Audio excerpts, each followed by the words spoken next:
How's it going, guys? And welcome back to another episode of Cut to the Chase. Today, I've got my newest knife here that I want to show you guys. I'm kind of proud of this one. This is my new Microtech Ultratech, but it's not the normal Ultratech, so here we go.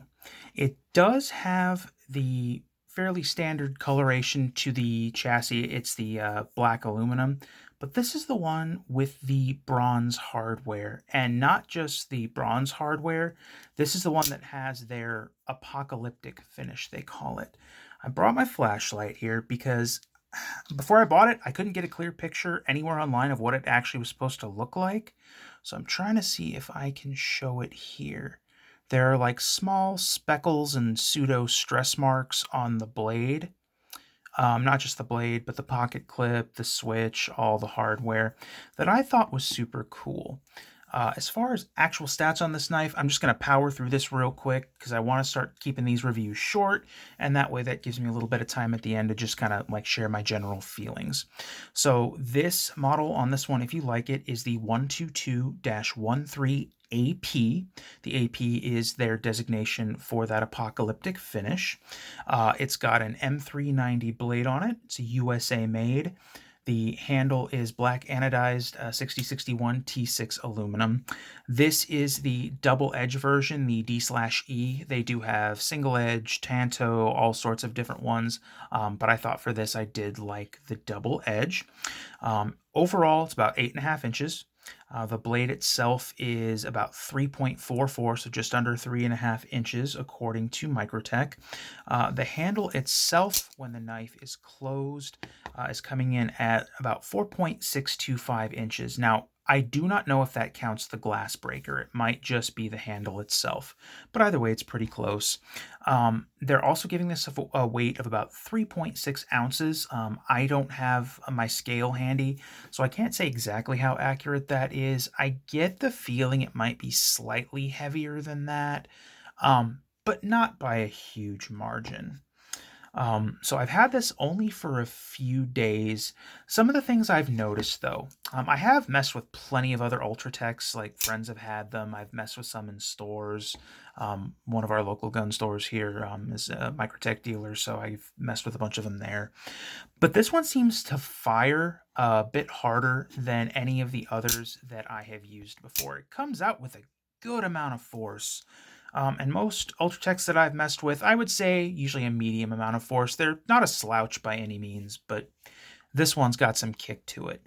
Now, that being said, I don't know if these are related or not, but for the first couple days, the switch on this thing was stiffer than a dude in a strip club doing crushed Viagra off a hooker's ass. Like it was unpleasant to use this, and I know that's one of the few complaints I hear about not just the Ultratechs, but any of the autos that Microtech makes, is the switches on these. There can be a really wide range of force required. And I've noticed that even, if I were messing with 5 or 6 different ones in a store, the same model, I'd like fire 3 of them and there'd be a pretty big difference. That being said, it was an easy fix. I took some of my, and I'm always going to show this because I love this stuff, cleanse oil. This is what I used to clean all my firearms. I started using this recently instead of Ballistol, but that's a good one too. It's an all-in-one CLP, so it is good for lubrication. And I did put just a tiny drop in the track here, and you can kind of see the shininess. It's not even enough to really be like wet, but after being there for a little while, it did help. I just put on a thin glove and just sat there firing it over and over and over for like 2 hours, and now it's still stiff, but in the way that it should be. It doesn't hurt to fire it anymore, and it doesn't take excessive pressure, and it still fires hard. So I'm very happy where this is now. Just like most OTFs, from the cheapest to the most expensive, except for a couple of them like the Deadlock, there is, if you can hear it, a little bit of blade play, but that's just what it needs to, be able to safely, travel in its channel. So I was expecting that, not a big deal. The pocket clip is something I'm really torn on. because it looks like a giant piece of sheet metal from like roofing or something, but it works really well. Super stiff, but it's easy because it's all smooth in here to just slide into my pocket. But once it's on there, that holds, and it takes a good amount of force to pull this out. So I don't feel like I'd ever have to worry about, having it come out of my pocket or something like that. That would suck. These do come with a lifetime warranty. Let me set that aside for a second, and I'll show you, all the info on here. Never compromise, 100% American made, which is awesome. And then there is the information for this one if you're interested. Inside the box, they have what they call a manual, just has basic information on knife care, sharpening, storage, how to operate the different ones. I've never seen one with a weird ass safety, but no thank you.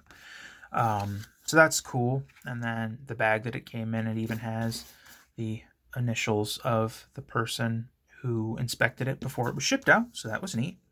There's all Microtech's information. If my camera will focus, there we go. Okay. All right. So price on this guy was $346.50, which that's not a cheap knife,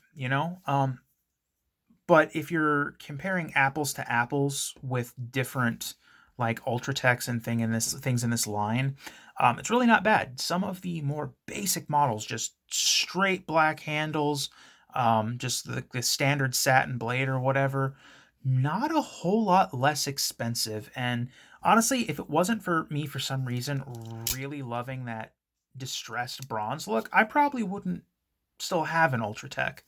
I love it now that I have it, but it was this color combination that just kind of spoke to me there. I did get this from, as with my Sebenza, southernedges.com. Again, absolutely no affiliation with them. They're just one of the only places I've ever seen that has like a layaway program for most of their knives. Not all of them, but a lot of them. And I feel like that helps put things kind of back in a realm where the average Joe or the less than average Joe, such as myself, can kind of have an opportunity to pick up something they wouldn't normally be able to. Like this took me a couple months to pay off. And I didn't have to worry about it going out of stock because I put my down payment on it and they held it for me. They didn't charge any extra interest. There was no sort of layaway fee. It was absolutely no different than if I had just bought it straight off, the shelf, or straight off whatever the website shelf is. You know what I'm saying? So I thought that was really cool. Other than that, I don't have a whole lot else to say about this. The area that I live in, carrying a knife with a blade length of this, for me, it's got to be 3 inches or less, unless I have gone to the police department and applied for a concealed carry permit for a freaking knife. Doesn't cost anything from what I understand, but that just seems weird. Like, yeah, I have my CCW for my firearms, but for a knife with a blade over 3 inches, that's just weird. So I can either just carry this as I have a little bit and hope karma doesn't catch up with me, or I might see about doing that at some point, because I'd really hate to be carrying this and just through some freak instance lose it. Other than that, guys, that's really all I've got. If there's anything I missed, or if you guys have any questions about it, feel free to just ask in the comments. I'm new to this, so I will try to interact as much as I can. If this was helpful, or if you enjoyed it, just go ahead and drop a like, subscribe if you want to, click the bell, and I will be doing more knife reviews. As I said in my Sebenza review, I'm gonna focus mainly on less expensive knives. These were just a couple exceptions that I was proud of, so I wanted people to see them. Other than that, guys, that's all I've got today. Thanks for watching, and I hope you have a great day.